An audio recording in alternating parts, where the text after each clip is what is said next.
My name is Courtney Stewart, and I am the chairman and CEO of the National Reentry Network for Returning Citizens. We're a national organization located here in Washington, D.C. We got started in 2010, actually. We were a volunteer organization for 7 years. We did a lot of work in the community around voting rights, civil rights, and human rights for people in the criminal justice system that we return back to our community. The people who are in proximity, who is closer to the problem, I believe that those are the individuals that are closer to the solution, especially those individuals who were born and raised basically in some of the underserved communities. These are individuals who made mistakes early on in their lives, probably could have been, they could have failed and made mistakes in the addiction system, in the homeless system, or any one of these other systems in the, that directly impacts them. So I believe that community rooted is those individuals who have made significant changes. They went, they met a lot of the challenges. They are involved in maybe their own organizations, or they're involved in other community-based organizations. But they stay grounded, they stay connected, they stay involved. They can go door to door, they're recognizable, they are knowledgeable. They know about the little boy around the corner that's not eating, that's not getting the proper health care, or they know about the family, that's struggling with mental health issues or struggling with other issues within the community. So I think that, we have to understand that ground up approach, because those are those are the people that are really in our community. They're the ones that's walking, block to block. People know them by their first name, and then they are examples. They are the best examples of community rooted, and they're believable.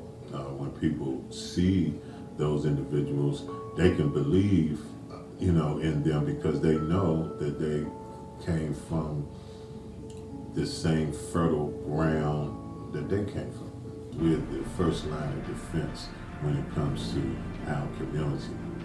We're the ones that are rising up from the community, that are bringing the issues of the community to the political landscape, to the legal landscape, to the security and structural landscape. So, we're making the arguments. We're the ones that are the confidants. We're the people that these individual families and community members and stakeholders talk to and share their differences and their challenges and their secrets. They share those things with us.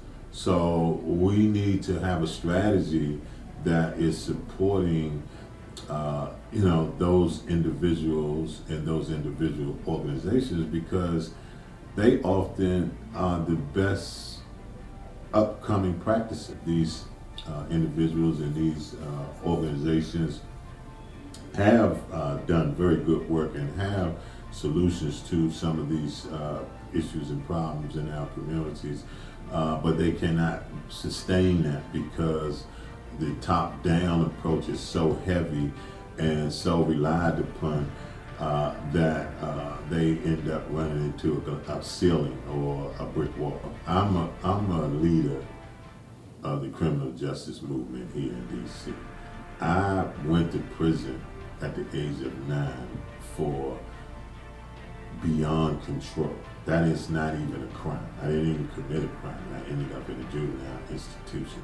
I ended up doing the next 18 years of my life all the way to a federal institution before, at the age of 27, I was able to turn my life around and get things in order and raise a family and begin to get back involved and give back to my community. We're talking about behavior, we're talking about thinking, we're talking about going from bad to good, you know what I mean, whether it's addiction to not using, to my actions, speaking louder than my words. Who better than an individual like me who lived in these different communities, who had an impact on these communities in a very negative way, and I'm in a position right now of power due to my obedience to living the way that I've been living the last 20, 30 years. When people see a person like myself who has overcome all the odds against me and still been able to keep a clean track record, and being able to get to the next level in my life and continue to help people as long as I've been servicing and helping people, that is the individual that people can trust, people can believe in, people will take notice, will want to follow, will want to learn from. So why not empower these individuals? Why not support these individuals? This is black leadership in a black community with a black problem. Well, the National Reentry Network, we stay on the ground. We actually doing a lot of the heavy lifting. We address the individual. We don't just address the government. We don't just address the politicians or the developers or the businesses. No, we actually address the individual themselves. We address their families. We address the immediate community that they live in. Okay, so we are holding everyone accountable. We believe that we all are part of the problem, and we are all part of the solution to that problem.